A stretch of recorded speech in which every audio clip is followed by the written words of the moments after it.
Sir, क्या आज मैं जल्दी जा सकती हूँ? क्यों भाई, इतनी जल्दी क्या है? अभी तो बहुत सारा काम पड़ा हुआ है। सर, आपको बताया था ना कि आज आर्यन घर वापस आ गया है, उससे मिलना चाहती हूँ। ओह हाँ हाँ, मैं भूल गया। मुझे तो कोई एतराज़ नहीं है, ज़रा कामरान साहब से कह देना। बाद में वो मुझसे सवाल जवाब करते रहते हैं और तुम्हें तो पता है कि उन्हें मुझसे शिकायत है कि मैं सारे फैसले खुद अपनी मर्जी से करता हूँ। सर, आपको एक बात बताओ, फिर मर्द औरत के लिए ना बहुत कुछ करने के लिए तैयार है, जब तक उसे औरत से उम्मीदें वाबस्ता है।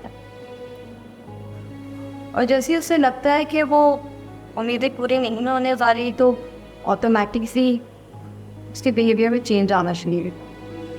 You know what?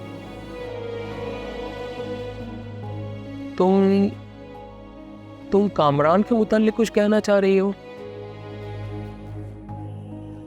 Sir, Kamran चाहते हैं कि मैं उनसे शादी करूं। तुमने बताया नहीं मुझे।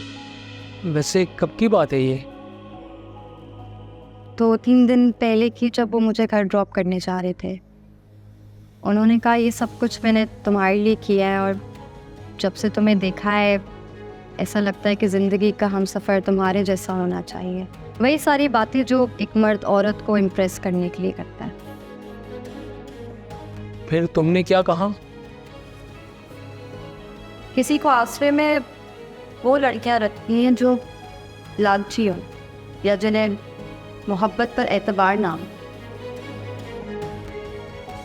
लेकिन मैंने सिर्फ आर्यान से चाहा। तो मैं उनसे क्यों कुछ छुपा? मैंने उनको बता दिया कि मैं आर्यान को चाहूँ। कोई तल्ख बात तो नहीं हुई? बस बात क्यों, बस जो हकीकत थी वही पता नहीं। वैसे तुमने ये बात बिल्कुल ठीक कही कि मर्द औरत के लिए उस वक्त तक सब कुछ करता है जब उसकी औरत के साथ तवक्कुत वाबस्ता होती है। जैसे ही वो तवक्कुत ख़त्म होती हैं, मर्द का रवैया और सोच औरत की तरफ से बदल जाती है। पहले वो औरत को पॉजिटिव रवैये और सोच के ज़रिए इम्प्रेस करने की कोशिश करते हैं, और फिर आहिस्ता आहिस्ता उसकी सोच और रवैया भी नेगेटिव होता चला जाता है। सिर्फ तुम आइंदा कोशिश करना कि कामरान के साथ गुफ्तगू में कोई बदमज़ी ना हो। आप मुतमईन रहें सर, मुझे अच्छी तरीके से अंदाज़ा है कि उन्होंने किन चक्कर में मुझे ऑफिस कराया, और वो क्यों बहाने से मुझसे मिलने की कोशिश। चलो अब तुम सरसरी तौर पे जरा कामरान से पूछ के चली जाओ, और जल्दी जाओ, कहीं तुम्हारे वो साहब नाराज ना हो जाए। मैं अभी पूछ कर आपको। अरे महरीन, आप खुद क्यों बाहर आ गई? मुझे आवाज़ दे देती। मैं तो हमेशा खुद ही बाहर आ जाती हूँ जब दिल चाहता है। अब मैं आ गई हूँ ना, अब आपका जो भी दिल चाहेगा वो मैं करूँगी। अब आप क्या करेंगे? मैं आपके घर की सफाई भी करूँगी, आपके लिए अच्छे अच्छे से खाने भी बनाऊँगी, और फ्री होने के बाद आपके साथ कार्टून्स भी देखूँगी। चलिए ठीक है, फिर मैं आपके साथ यहीं बैठी रहूँगी। अब अरे नहीं नहीं, मैं तो काम कर रही होंगी ना, तो आप तो बोर हो जाओगी। आप मुझसे बातें करती रहना, मुझसे तो कोई बातें ही नहीं करता। सब यही कहते हैं कार्टून देखो, फिल्में देखो, खाना खाओ और सो जाओ। अच्छा चले, प्रॉमिस, अब मैं आ गई हूँ ना, अब मैं आपके साथ कार्टून्स भी देखूंगी, गेम्स भी खेलूंगी, ठीक है? आप एक बात तो बताएं प्लीज। हाँ पूछो।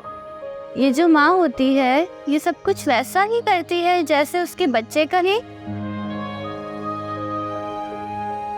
हाँ, क्योंकि माँ अपने बच्चों से बहुत प्यार करती है, तो फिर बच्चे जो भी कहते हैं माँ वो सब करती है। मतलब अगर मेरी माँ जिंदा होती तो वो भी मेरा वैसे ही ख्याल रखती जैसे आप रखती हो? नहीं, वो बल्कि मुझसे भी ज़्यादा आपका ख्याल रखती। अच्छा आप ऐसा करो, आप यहाँ पर बैठो, मैं अपनी सफाई करती हूँ और आप मुझसे बातें करती रहो। आप ये काम क्यों करती हैं? पापा ने तो कहा था कि आप सिर्फ मेरे साथ रहेंगी। ये काम तो दूसरी काम वाली करती है। वो सारी काम वालियाँ छुट्टी पर चली गई है ना, तो जैसे ही कोई काम वाली सफाई पर वापस आएगी मैं ये काम नहीं करूँगी, फिर हम खूब हल्ला गुल्ला करेंगे, ठीक है? ठीक है। चले अब आप बैठे बातें करें, मैं अपनी सफाई कर रही हूँ।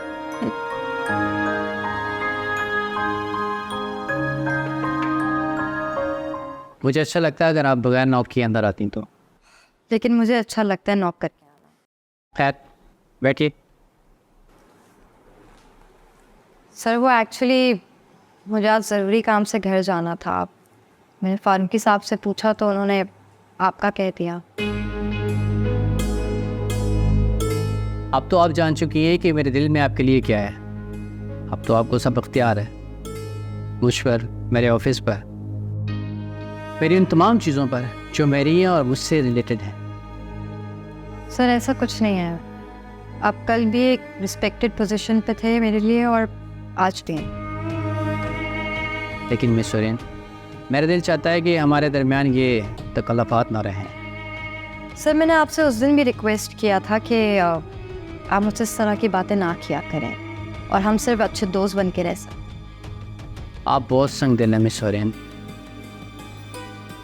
सच्चा इंसान मजबूत होता है, इसलिए लोग उसे संगदिल और कभी कभी खुदगर्ज कहते। मौका परस्त और मुनाफकत को कभी कभी खुश अखलाकी कहते हैं।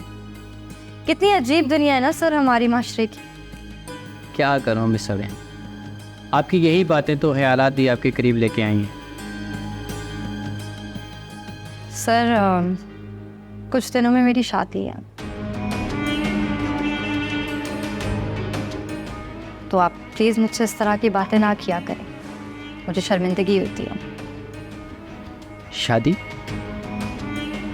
बहुत खुश नसीब इंसान होगा जिसे आपका साथ मिलेगा। सर अब मैं जाऊं? आपको रोकने की जरूरत कौन कर सकता है?